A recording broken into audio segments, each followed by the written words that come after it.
Hello, this is Pastor Bill O'Connell. Thank you for joining us for this recorded version of our first visioning session. So what we're going to do in this video is to investigate the makeup and the needs of the greater Johnston community. There's three main parts what we're going to be covering. First, we're going to be looking at the latest demographics in the area to get a sense of who the people are and what are their needs and their makeup. Then Anna's going to give us a little discussion about what is going on with millennials and their religious experience. And then I'm going to share the results of the community leader interviews that we have been carrying out. So as mentioned, this is the first of four different visioning sessions.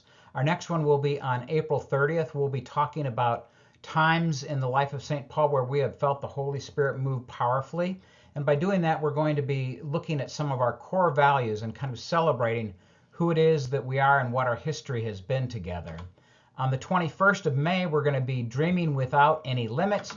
And then our last session will be June 11th, in which we're going to move from kind of this broad picture into a more specific strategic plan with priorities for the next 5 years, A-level priorities and B-level priorities and C-level priorities. So one of the questions that you'll no doubt have as we go through this video together is, where are we getting all of this information? It comes from a company called Mission Insight. They use a whole bunch of different databases in order to understand the community and different organizations and how they are interacting in that community. A lot of these are business databases, but they've also done some individual research on their own, such as the American Belief Study that you see down there. That's part of their unique work that they have done for church. But it's pretty high-tech stuff, and the Presbytery has given us access to this database, and we're going to use it today. So the very first question we have to ask ourselves is, what is our local mission field? What is our target audience, so to speak? And I set up this polygon centering around St. Paul Presbyterian Church. You'll see that it is basically the boundaries of the Johnston Community School District, plus it also includes some sections in the south part of Ankeny, which we think are well within our grasp, our reach, and which don't have a ton of churches in them. So the next question is, what's going to happen to the population within our area? And the good news is that within the next 10 years, this population is expected to grow quite a bit. You can see a historical chart here where it shows how this area has grown. You'll see that up to 2022 has grown very rapidly, but it is continuing to grow and is projected to grow up through the future also. In fact, you'll see that we actually have a 22% growth projected in the next 10 years. So that's great news. So although the population is going to be growing, it also is going to be aging just a little bit in the Johnston area. You'll see here that our population is expected to go from about 39 years of age to 41 years of age. Most of this is attributed to the fact that a lot of our school-age kids are moving out of the houses, and so the average age in our community is growing a little bit older. So here we can see that age change that we talked about earlier. You'll see that we're going to have a slight decrease right here. This is only about 2 percentage points, but it will be a decrease nonetheless in elementary age and high school age children in our community. But you will see also that there is going to be a corresponding increase in young families here, or young adults aged about 25 or so to 40, and then a decrease here. But then you're going to see we're going to have a bump also in the senior population in our community.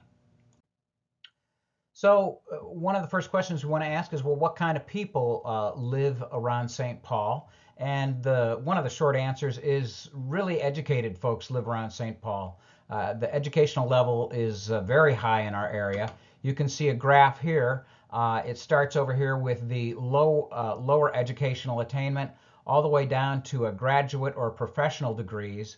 The state of Iowa is in the red, and the Johnston area is in blue there. And you will discover that, in fact, Johnston has twice as many graduate or professional degrees as the state of Iowa does. So pretty smart folk in our area. So corresponding with that high educational level is a high income level in our community. You'll see that we have a somewhat greater family income in our area as opposed to the rest of Iowa, and also that poverty is significantly lower in our area. You can take a look at the graph right here, and lower incomes are down here. Higher incomes are up here. Again, we are in the blue. You'll see that we're pretty clearly significantly higher in income than the surrounding area. So one of the interesting things that I learned as I was going over this data was the median income by race and ethnicity isn't necessarily what you would expect. You'll discover here that white households are at about 100,000, but Hispanic households are actually higher, and then Asian household income is actually higher on average. We believe that part of the reason for that is because a significant number of international workers come in from Corteva and from John Deere and are working in our community. Do note, however, that African American or black household income is significantly lower than the other households in our area. Well, you probably won't be surprised to know that Johnston area is a rather homogeneous ethnic community. The largest ethnic group is indeed Anglo or white. You can see the full breakdown here. As you look over here, this is 2010. You'll discover that we were even less diverse in 2010, so we're getting a little bit more diverse in 2022. We do have a higher number of racial ethnic groups in the community, but that diversity is probably expected to be just about the same in the next 10 years. So what is it that people in Johnston do? They mostly have white-collar jobs. The number one group is professional specialty. Then you have managerial executives. And then third on the list is sales. So a lot of higher end type jobs. So for the next portion of this presentation, we're going to be looking at what Mission Insight calls mosaic lifestyle segments. And we're going to cover the top 6 segments or so. These are kind of a glomming together of a number of different demographic factors to determine ways that we could look at things, at the people, in a more compact and a more succinct way. So the first and the largest segment group is called the Power Elite. 25% of Johnston falls into this area. These are the wealthiest households in the United States, living in the most exclusive neighborhoods and enjoying all that life has to offer, or at least supposedly has to offer. Their religious perspective is somewhat of a entitled spirituality. They have had a lot of things, and so that affects their worldview. And common spiritual issues, feeling lost or lonely, anxieties over aging and dying. And notice that anxiety, we're going to find that in almost each of these segment groups that are coming up. Just to highlight one thing, that if we're going to be reaching out to this population, and they're the number one in our area, is everything is going to need to be pretty good. It better be good, because in their lives they're used to good things. So music has to be pretty good, preaching has to be pretty good, the buildings and facilities all has to be good and modern. So next on our list is the first of 3 of these segmented groups that focuses around family life. The most popular one is flourishing families. 21% of the population in Johnston falls into that category. These are affluent, middle-aged families, couples earning good incomes and living comfortable and active lifestyles. Religion to them is an important part of a healthy lifestyle, and their common spiritual issues, feeling broken or rejected, anxieties over guilt and displacement. These often tend to be folks who are looking for church. And notice how we're beginning to see an ambivalence towards religious organizations. They're not quite so sure about what they think about the church. Next up, with 15% of the population, is booming with confidence. These are baby boomers. They represent about 15% of our population. Prosperous, established couples in their peak earning years, living in suburban homes. Notice that they are empty nesters. From their perspective, religion is simply the right thing to do. And they are feeling lost, lonely, and discarded. For them, notice that the church as a community service organization is really significant. So mission and the work that a congregation does in the community is really important to these folks. Next up is singles and starters. They represent about 8% of the population. I imagine that many of these couples are living in multifamily units in some of the apartments, such as Cadence and things like that. These are young singles starting out. Many of them have smaller families, young children, living kind of a city lifestyle. Notice here that these folks are really skeptical of religion, but they are open to a personal spirituality. Next up is promising families, with about 7% of the population. These are young couples with children in starter homes. They are very centered around the life of their children, so they're looking, as you would imagine, for child-friendly churches, but they have kind of a inconsistent background in faith. They need to be discipled. They need to learn more about what it means to be a follower of Jesus. These are looking for spiritual certainties and moral absolutes. Does that mean that they're looking for more conservative churches? I don't know. It's hard to say. And last but not least in our ministry segmentation is the Golden Year Guardians. These are about 6% of our Johnston population. These are our retired folks living in older homes, settled residences, and communities. We might think of a lot of these as being in the neighborhood over on the other side of Merle Hay to St. Paul. A lot of our members, of course, are retired folks, and for them, the church participation is a part of their weekly routine. It's just part of their lifestyle. It's where they form most of their friendships, and they oftentimes have a loyalty to a denomination, respect for, reliance on clergy. These are, notice, strong task group volunteers and financial supporters. Probably in St. Paul, we would say these are the backbones of the church. And we're most grateful to have these folks, as with all of the other segments. Now, I know you thought that you were just going to sit back and enjoy as I lectured to you, but that is not the case. We're going to have a little quiz in our online presentation here. So let's take a look at some of these questions. First of all, Johnston, this is a true false, as they all are, sadly is going to be shrinking over the next 10 years. Is that true, or is that false? Well, the answer is it's false. We're going to have a 22% growth rate over the next 10 years. So great news. Next question, Johnston will be experiencing a baby boom. Is that true, or is that false? What do you think?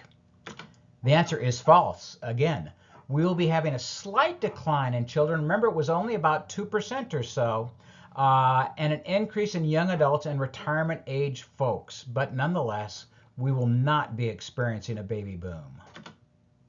True or false? Johnston has twice as many graduates and professional degrees as the Iowa average. And the answer to that one is, if you were paying attention, that is true. And last but not least, true or false? Flourishing families and promising families make up 20% of our residents. What do you think on that one? The answer is actually false. It's kind of a trick question. They actually make up 28% of our population here in the Johnston area. So what are some of the top life concerns of folks who live in the Johnston area? I was a bit surprised by this first one because it's so much stronger of a concern than anything else. And that is the ongoing impact of COVID-19. Now, a couple things about this. First, this data was drawn from 2022, so it obviously can't be this year's. So we were still in the tail end of the pandemic at that point in time. I'm sure it has gone down since then.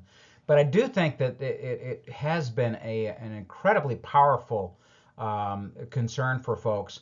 A lot of people still are struggling with the physical effects. A lot of people still have long COVID. But I think even more than that, a lot of people are dealing with the emotional trauma of the pandemic. I think that's going to be the lasting impact, is that word trauma. So that's the number one concern. Number two here is social and political tension and discord. The divisiveness that we see in our nation is a strong concern of people in the Johnston area. A health crisis or illness is a strong concern of people. Financing the future, savings, retirement, and so forth is a concern for a lot of folks. And then all of these others are about the same level, about 3.5 or so. Racism and racial injustice, we're going to see this pop up again a little bit later in our results. But people are really concerned about the problems that we're having right now in race relations, and then fear of the future and the unknown. Of course, losing weight and diet, and thank goodness we have the body and spirit fitness, right? That is addressing those types of concerns. And that is our last one. So next up is what people in our community think about moral or social issues, ethical issues. 53% of our population believe that abortion should remain legal, and that 53% includes people who strongly believe that and very strongly believe that. It doesn't include the people who are kind of in the middle, but people who definitely believe that it should remain legal. 53% believe that there should be a greater emphasis placed on embracing ethnic diversity. Remember, racial injustice was a concern, as we saw in the previous one, so this is kind of a corresponding. 23% believe, and here we go, believe that race relations in the U.S. Are generally good. So not a lot of people think that they are good. Over 75% of our population thinks that they are generally bad. 53% believe that same-sex marriage should be protected and should be legal. 61% believe that the U.S. should pursue avenues to stop illegal immigration.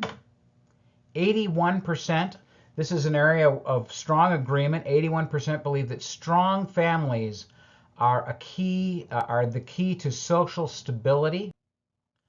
So next we want to look at some of the reasons that people who are outside of the religious community at this point in time, what are the reasons that they say that they don't want to participate in a church or a faith community? And the number one reason, and Anna's going to really be talking about a lot of these reasons in a little bit, are that religious people are simply too judgmental. They feel like they are looking down at them. Second is they simply don't trust organized religion anymore. They've been burned by religion. They believe, many people believe that religion is too focused upon money and finances. A lot of people don't trust religious leaders. They see the stories on TV about all the televangelists and all of the scandals, sexual scandals that are happening in various branches of the church.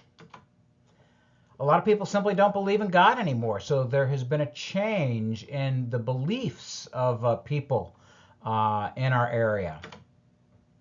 A lot of people simply say it wasn't relevant. They were just talking about things that just didn't mean anything to me in my daily life.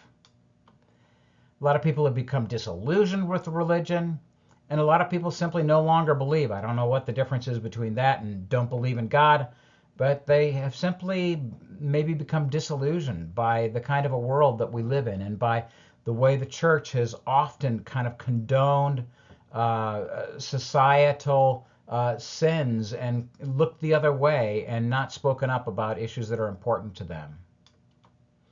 And last but not least is that they believe that folks within the church have strict or inflexible beliefs, that they're very narrow in their faith.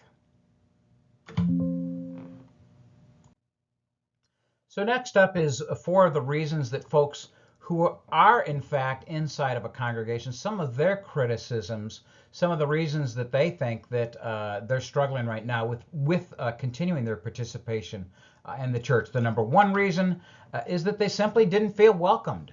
Very strong reason for a lot of people. So hospitality is really a critical component for churches today. Second, a lot of people simply moved away.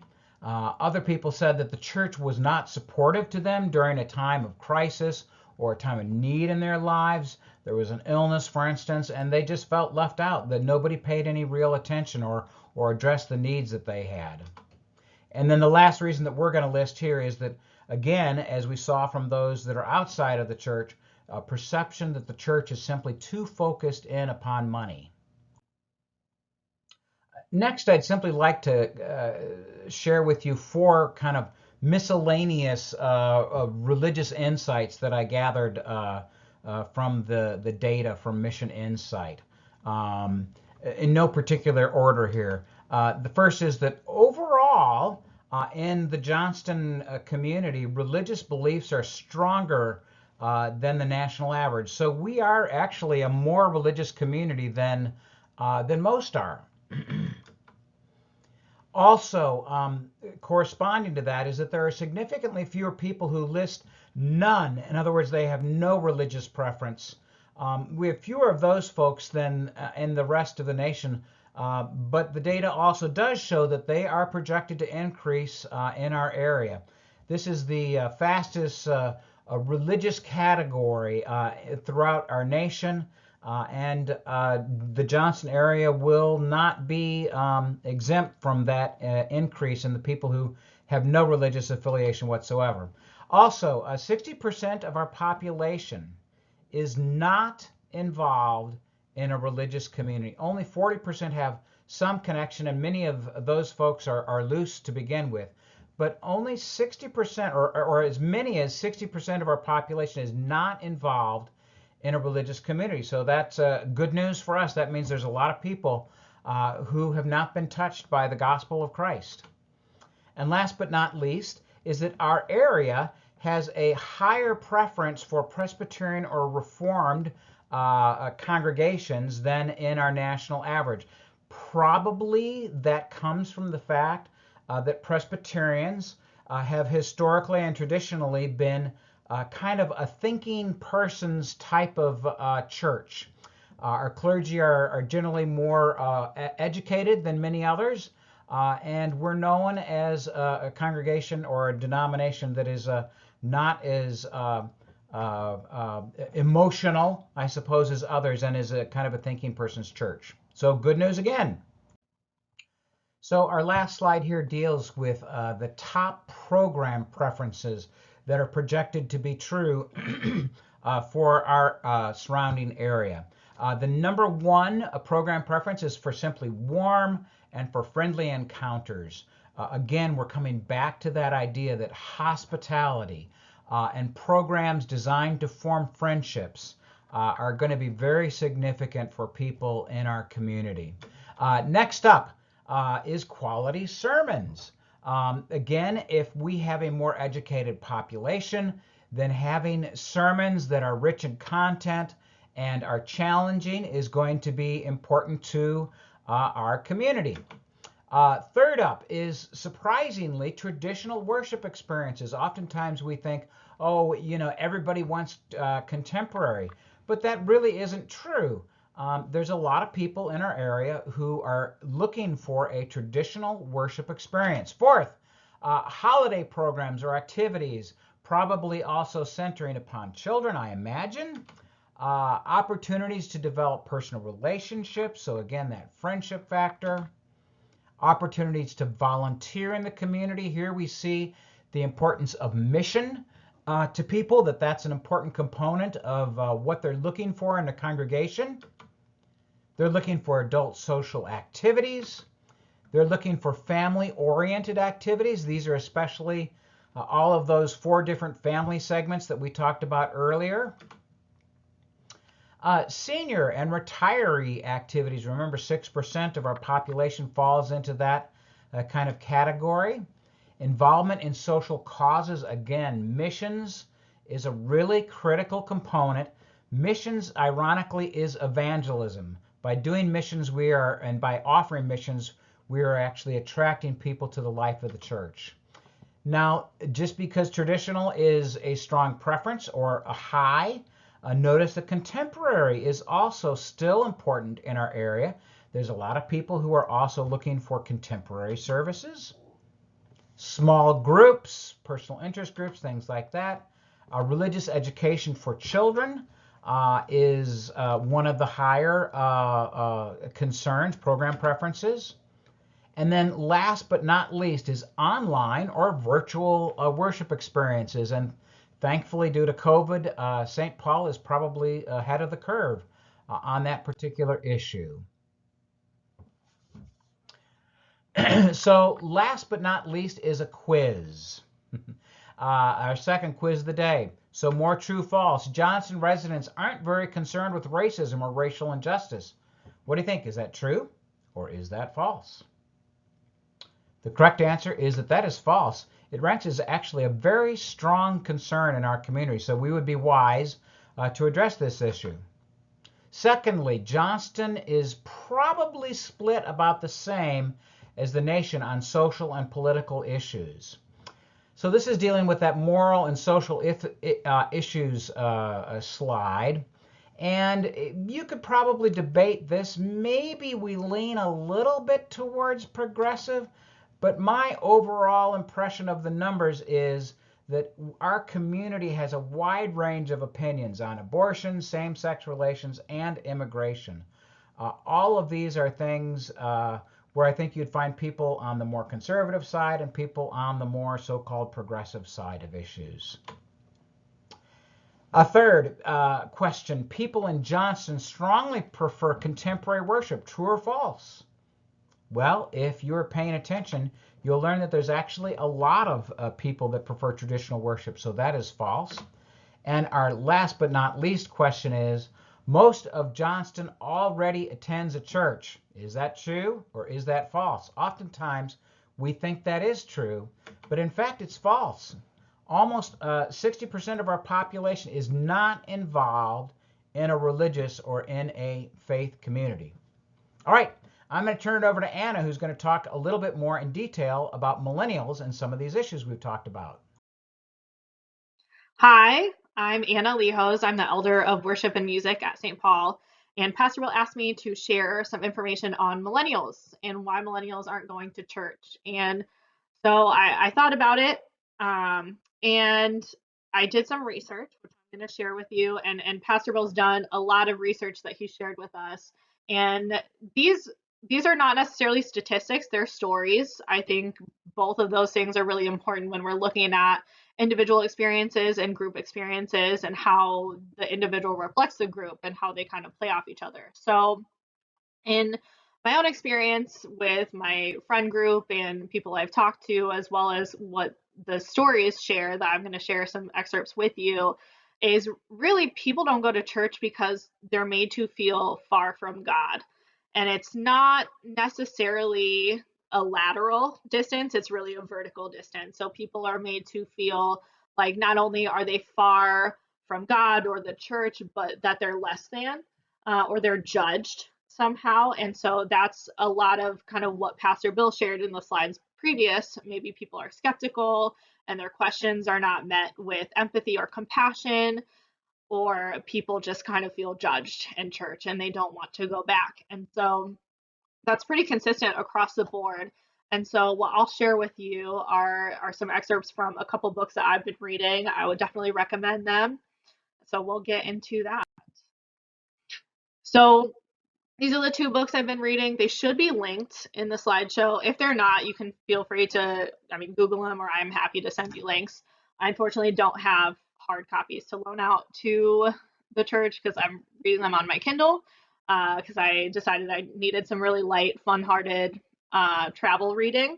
So that's how I landed on these two books. So one is called Godland, and that is by Liz Lenz. She's actually an Iowa resident. She's from the Midwest. She's originally from Minnesota, and she and her husband at the time actually started a church in Cedar Rapids when they were living there.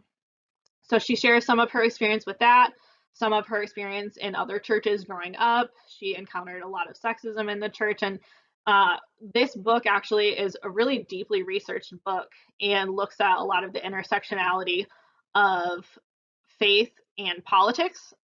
And so a lot of times when people think about Christianity or talk about Christianity, they're referring to conservative Christianity. I think Christianity and Christ followers get painted with a really broad brush about, oh, well, if you're a Christian, you're Republican or you're a conservative Christian. And there's a very kind of specific demographic that people associate with Christianity. And I don't think that that is an accurate representation of all Christianity. I think here at St. Paul, we definitely are more progressive. We allow women to be elders, to preach. So there are a lot of differences, and I'm not saying anything in here is necessarily what's going on at St. Paul, but it's big picture, kind of what has gone on.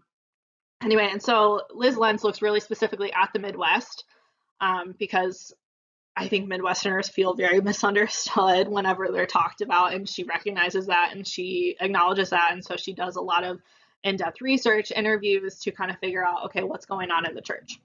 So that's that book. And then the other book, Empty the Pews, is a collection of personal essays by a bunch of different people who have left the church for whatever reason. A lot of it could have been related to abuse that they experienced in the church. A lot of times during childhood at their parents' kind of hands, they felt like that is how you discipline your children. That is how you got them to submit, essentially. And so they were obviously really turned off by that. Or maybe as kids they encountered some inconsistencies in the church, and when they asked questions, they were met with a lot of resistance and a lot of being told, this is what we do, this is what we believe, but without being told why.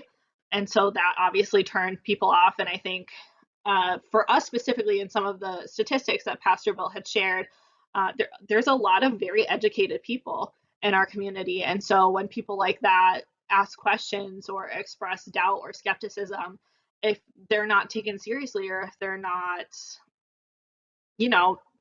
talked to or talked with in a way that shares or welcomes those questions, it's a turnoff for people. I talk a lot about people don't want a compliance-based faith. That is not what motivates people. And I think we're finding that in other areas as well, in schools, in classrooms. My kids definitely do not do what I tell them to do because I tell them to do it, right? We're saying that on the news. We're saying that even at work, right? A lot of people want the why. They want something that's purpose-driven. They don't want something that's compliance-driven. So that, I think, is another thing that really turns people off in church or makes people not want to come back to specific churches or specific denominations. So those are the two books, and we will get into. Okay, so for these, I took my video away. I hope you don't mind, but I didn't want to cover up the text because I'm not going to read it to you. As Pastor Bill figured out, we are a very educated bunch, so I don't need to read to you what is on the slide, but I will kind of summarize them. So like I said, Liz Lenz really looked specifically at the Midwest. And so when she was looking at, okay, why are so many people leaving Christianity specifically in the Midwest? And a lot of that exodus happened kind of around 2016. And it was kind of impacted by a very specific election that we had. And so she spends a lot of time really unpacking the intersection between politics and faith. But one thing that she said, and I thought this was really interesting on that last bullet point there, she's basically like, it's lazy to say that churches fail because people are flawed, because we're human. She said people should be able to be in a church where they're welcomed, respected, and they can get along. And to ask that of a church is not unreasonable. That should be the expectation. So that's something that she shared that I thought was really important to acknowledge, because I think it's easy to say, well, of course people leave the church. Churches are conducted by humans, and that's designed to fail, and that's not really what she found.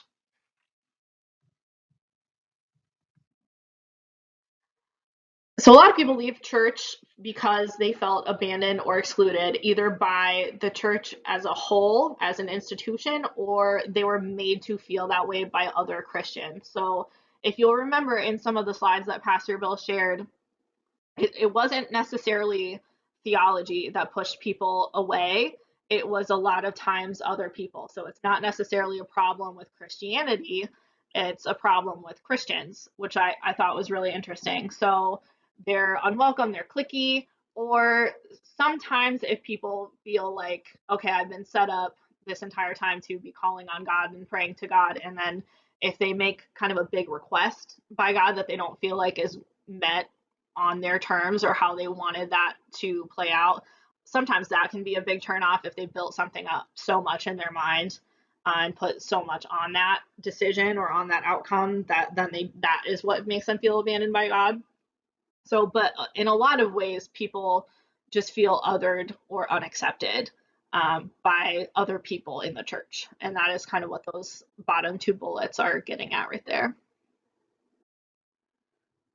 A lot of times people look at Christianity and Christians and they're like, okay, well, this doesn't seem to add up. I feel like what you are about says one thing, but what you're doing and what you're saying doesn't match what you should be doing or what I feel like you should be doing or saying. And so there's a lot of hypocrisy in the church. And again, I think this applies very specifically to conservative Christianity, but it can to other denominations as well, right? Are there things that we say or things that we say we believe that don't match our actions?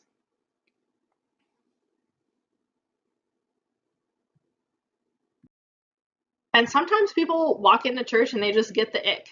You know, they walk into a place and they look at, okay, this is very homogenous. It doesn't feel like differences or diversity is very welcome. Everyone looks the same. Everyone thinks the same.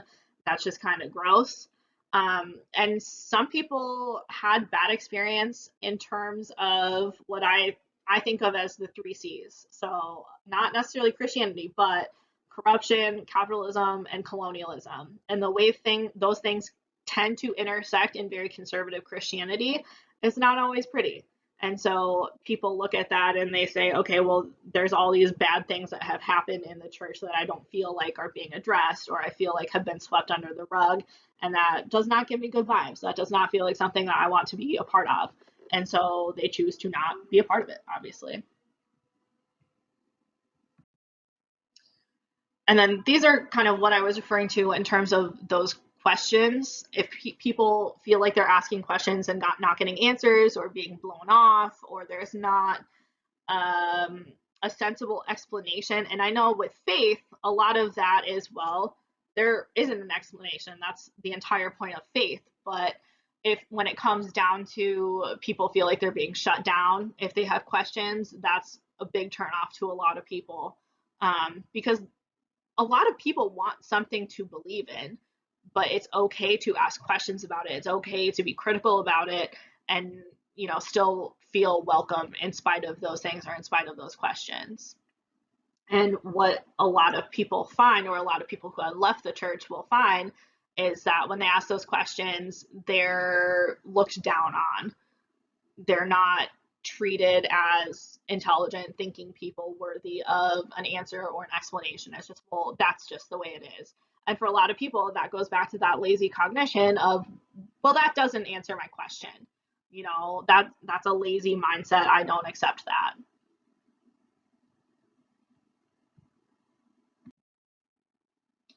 And then some people obviously are just cynical, right? They have had such negative experience or negative connotation when it comes to the church or Christianity as a whole that all of those have just been such a turnoff. They lose faith, they're disillusioned. So all of those statistics or kind of those adjectives that Pastor Bill shared, sometimes it just is cynicism. Sometimes they've felt so pushed away or cast out by Christians that it leaves a bad taste in their mouth and they're like, well, I don't want to be a part of this. Maybe I want to believe in it, but I'm just so shut off or turned off by what I'm encountering, that I don't want to be a part of it. And on the other side of that, there are still people who have left the church or who have been disillusioned in church, but still feel hopeful about God or about Christianity as a whole, or about the things that they've been taught when they went to church. So there's still that purpose there, there's still that hope there, but they're not finding those needs met in church specifically.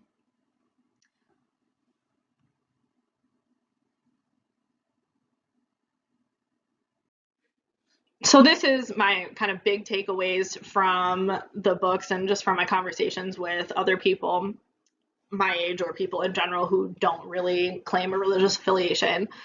The biggest one is, again, that compliance. People do not want a compliance-based faith. They want a purpose-driven faith. They're not going to do or say or believe something just because someone told them to do or believe something. They really need to find out for themselves, and be motivated by a greater purpose. Again, people don't necessarily leave the church because of theology, because of their relationship with God or with Jesus. They often leave because of their relationship with other people, or because of how other people have made them feel, whether it's judged, whether it's unwelcome, whether it's been shut down, or they feel like their identity isn't affirmed and they can't be themselves. People really crave a community where they can be themselves, where they don't have to put on airs, or they don't have to look or dress or talk a certain way. They just want to be accepted and have that be a safe space for them. And I'll close with what I felt was a really impactful quote by Liz Lenz, and kind of what she was looking for when she was church shopping. I wanted a home. I wanted a place that would accept all of me, where I wouldn't be forced to hide my questions and my doubts, swallow my fears and outrage, and get along.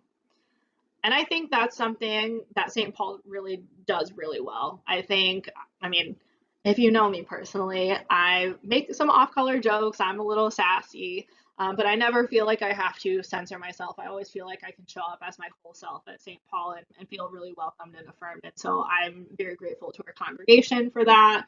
I'm questioning a little bit why they keep letting me do leadership things. But so I will say, on the whole, I think St. Paul does a really good job with this, and specifically a lot of the feedback that we get is we are very welcoming to people no matter their walk of life. So I think all in all things considered, we are on the right track for sure. And that is the end of my presentation. So if you have any questions for me, feel free to shoot me an email. I probably should have put that on here. But I will try and see if Pastor Bill can insert it after this. So thanks for listening. Okay, well, we are now in the home stretch of our time together. Our last section is talking about the community interviews that we did in the community. We did 5 different interviews because demographic information, while it is important, it certainly does not give the full explanation of what's going on in our community. Okay, well, Jennifer Morris and I did our first community key leader interview, and that was with Mayor Paula Dierenfeld. If you've never met Paula, she's just a wonderful woman who is very involved in our community, and has been in the past quite supportive of St. Paul. A couple of the things that she talked about was the increasing diversity in the Johnston area, primarily because of Corteva and John Deere. Especially, she noted that we've had more Indian and more Asian families in the community through those 2 international communities. And indeed, we saw a bump in those areas when we looked at our demographics earlier. Another thing she mentioned was just the continued development of the Merle Hay corridor, which of course St. Paul is on. And she highlighted in particular the new Bombers development that's going to be happening down towards 8035, which is going to have a golf, arcades, a 68-room hotel, axe throwing, several restaurants, and a whole lot more. So, and then of course we continue to have development in the Johnston Commons area, even closer to us. So our area is developing, and we think that's a good thing. She mentioned at least two challenges. One was the challenge for affordable housing. More locations such as Avenue 1, which is formerly Chapel Ridge. We need more places like that, which will take Section 8 housing and make Johnston affordable for people to live in. And also more multi-family living, in other words, more apartment complexes, which tend to be more affordable. She did mention that in next year there's going to be a housing study sponsored by the city, and that will give us some more information about how we might go about doing that. And I think that's a great thing. This is a major problem in many cities is affordable housing. And then the last thing that she mentioned to us was another challenge was transportation. And she noted that DART has been expanding their service to the weekends, that they now go all the way up to the Johnston Public Library. And so that's we're heading in the right direction, but there still is a significant need for affordable housing in our area, or affordable transportation. Anna Lehocz and I did our second community interview, and that was with Police Chief Dennis McDaniel and Community Affairs Coordinator Josh Kennedy. We had a really nice meeting with these two gentlemen, and both, again, very impressive people, and I think we're very fortunate to have them in our community. I don't know why I have that grimace on my face. I joked that maybe as I was taking the photo, I remember that outstanding ticket. But anyway, it's a good picture of them at least. A couple things that they highlighted, or one of the things that they just told us about was what Officer Kennedy does. He assesses families when asked to by the regular police officers who are out making their calls, and he goes in oftentimes like the day after a call, and he will make references to various agencies in the community, helping with mental health and with other social issues. So he works closely. He isn't himself a social worker, but he works closely with social workers and responds when other police officers see a need in the community. And just to note that I think that's really progressive and really ahead of the curve in community policing, that our Johnston Police Department does that, and I could tell that that Officer Kennedy would be super at his job. One of the challenges that they have had is an increase in mental health calls up, both for all different ages, all sorts of spectrums, all sorts of different income levels. Also, this is a trend throughout all of Johnston, and that is simply that the police are being called to help with more and more mental health situations. Remember, we talked about in the demographics how anxiety kept popping up again and again and again, as well as other problems that people are grappling with today. Another challenge in our area is unattended kids, especially in the summer, and this is probably especially true in the Avenue 1 area, again, previously Chapel Ridge, where they have seen some challenges with kids. However, one of the joys that they have had is that calls to the Avenue are down significantly, as much as 80% over years past. And so the community policing, the relationships that they've formed with the management at the Avenue and others have all been paying off, and they're making good headway in that area. Also, they shared that in general, they feel very supported by the community. Like the community of Johnston is behind them and supporting them, and that was wonderful to hear. We did talk about ways that people can help and churches can help. It was really interesting. Police Chief McDaniel said, just, next time you see a police officer, just tell them you're praying for them. And then I thought, well, are we praying for the police? And we should really add that into our weekly prayers as a congregation, that we're praying for the police and the fire department and all of our public servants in our community. And then also mentioned that it would be really cool, and that they have in the past received cards from Sunday school kids just saying, we're thinking of you and we think that what you guys are doing is really important. I asked what he felt about St. Paul, and he talked about how he feels like St. Paul has a vested interest in the community, and mentioned that I had been visible in a number of different community events and so forth, and just feels like the St. Paul is a church that cares a lot. Our third interview was with Eric Melton, the director of the Johnston Public Library. And you can see that Eldon Young and I went and visited with Eric. Not sure if you're aware, but there are 38 staff at our Johnston Public Library. 7 of them are full-time. 7 years ago, they had behavior problems with some of the kids at the Avenue. And they began an after-school teen program from 3 to 6, Monday through Friday.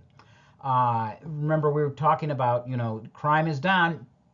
Probably a big part of the reason is that the library has responded by opening up this marvelous space for the kids and this wonderful program. As part of that, they have a full-time teen librarian now whose job it is to reach out to kids in that community and bring them into the program. They have this teen space. It's really cool. They have video games space. They do crafts in there. They have reading programs, of course. And they have probably on average, they said 15 to 20 kids. A lot of kids from Africa. And I believe in particular, he mentioned Liberia was an area where they had a lot of kids. They offer job help for parents at the library. And cooking programs. A lot of older women attend cooking programs there. One of their challenges or one of their needs is for volunteers to help shelve books for them. And so if any of you are looking for something to do that would benefit the community, that would be a great opportunity. And then I asked him about what did he perceive about St. Paul, what did he know about the congregation and so forth. His reflection is that he was aware of the community food pantry garden and appreciated that. And again, through my involvement in the community, just noticed that he felt that St. Paul was a congregation that was active and doing work for the town. Our fourth community interview, again, Eldon Young and I met Nikki Heidemann, the principal at Lawson Elementary School, just south of St. Paul. I'd never met Nikki before, and in fact, she's new at her position. She lives in Ankeny and has been about, this is her second year now as the principal of Lawson Elementary. Lawson has 600 students and about 75 teachers and staff there that she supervises. It has a very diverse student population.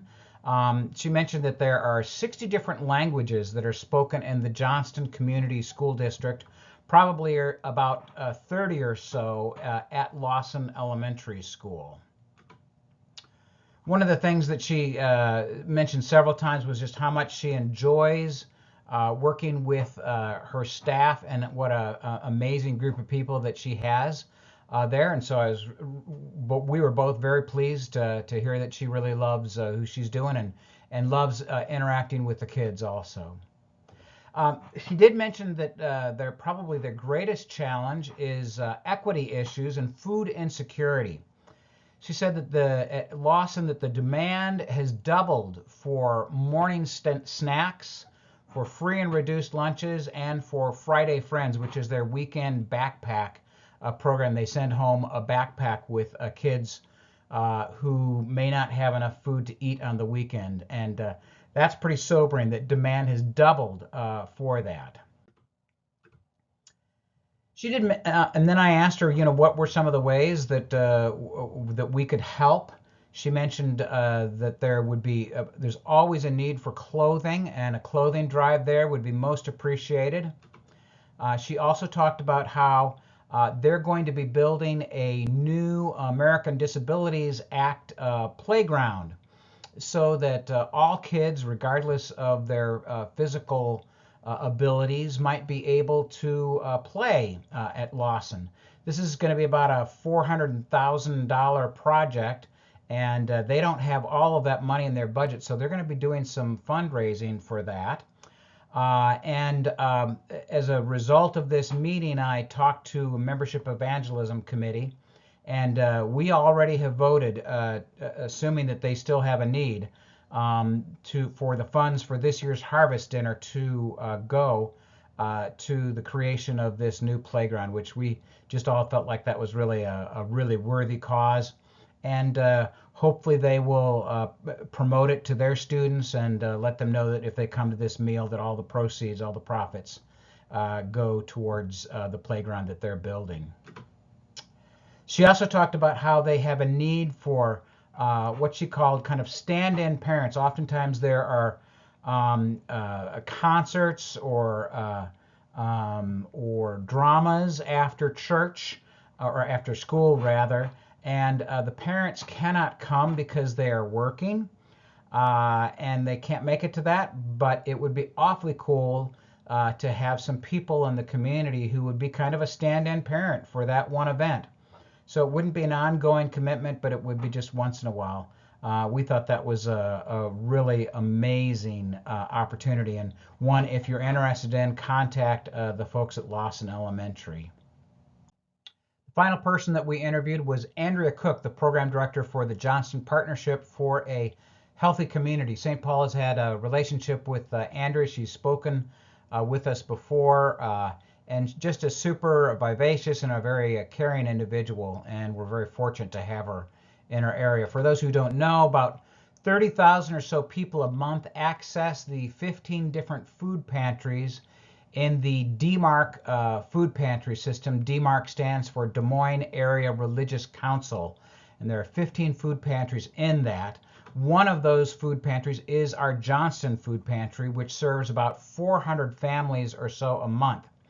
Believe it or not, they move about 8,000 to 10,000 pounds of food every week out of Johnston. Most of the people that they serve are seniors or are people who are working at least one job, usually two jobs, to try to make ends meet.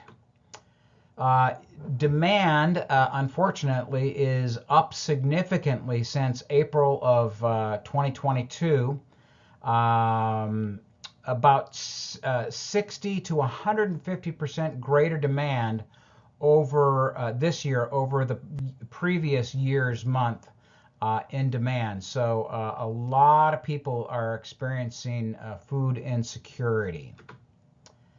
She did note that the population that they serve is highly dependent upon SNAP benefits. SNAP is formerly the food stamp program.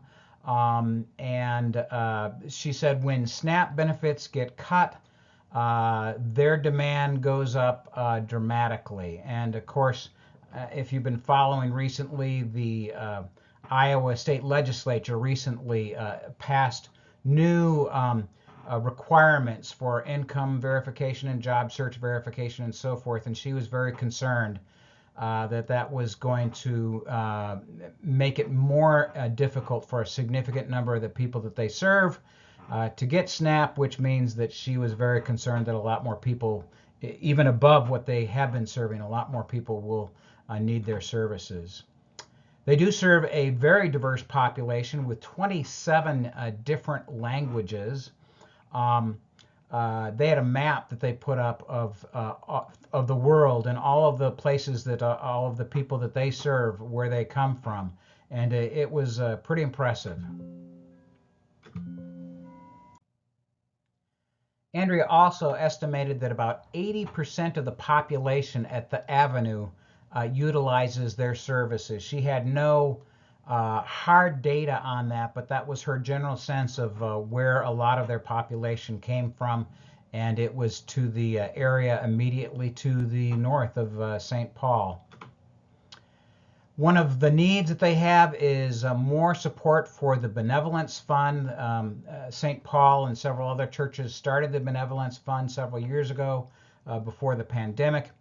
It meets the needs of people in terms of financial support for rent, housing, medical, transportation, things along those lines. She said that they always have a waiting list of at least 20 people who are in need of assistance, and it can be kind of discouraging, she said, how many people are in need of these kind of services.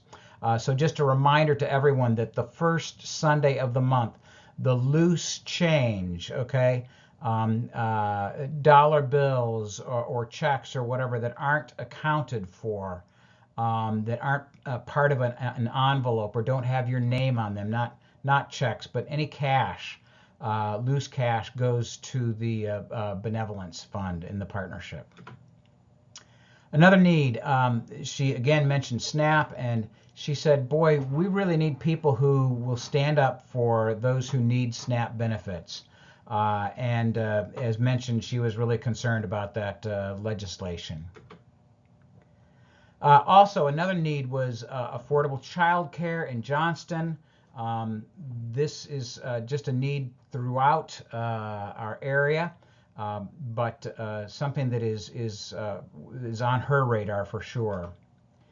Also, the Johnston Partnership itself is paying $4,000 a month in rent. So think about that. That means about $50,000 a year just goes to their building and isn't used for direct services. Imagine if we could figure out a way to get them a building. For instance, I've thrown out the idea, what if we would use the lot that we have by our playground out back behind the gymnasium, if we could figure out some way to work it out with them to put a specially designed building for them there. Just an example of a possible way we might be able to help with that need. She also wondered if it might fly to offer a community meal on a monthly basis. Every third Thursday or whatever you want to do, every fourth Sunday night, we might offer something for the community at large, like our harvest dinner, except on a much smaller scale and not charging, just a free meal for the whole community. She had no idea whether that might work, but she said there are certainly a lot of food insecure folks in our community. And then when I asked Andrea about St. Paul and what what was her perception of it, she just spoke in glowing terms about their appreciation for the garden, and also mentioned that a number of people from St. Paul are already volunteering there, and she just expressed great gratitude for the work that they do. Well, friends, that about wraps it up from Miles, my dog, and myself. When we were in person during our meeting, we spent the next hour and a half probably brainstorming what the needs are of the community and possible ways we might be able to help, and also what were the needs of St. Paul and our own congregation, and produced a master list. That will be published very shortly. We're continuing to refine it, and we're going to keep refining it. Our next visioning meeting will be April 30th, Sunday, April 30th, another 1/2 hour long worship service, followed by a time where we're going to be thinking about how we have seen the Holy Spirit move at St. Paul in the past, and what are some of the core values that we get out of those times. So again, thank you so much for taking the time to learn about the Johnston area and St. Paul and the mission that we might be carrying on in the future. And hope we see you on the 30th and in our other meetings. Thank you.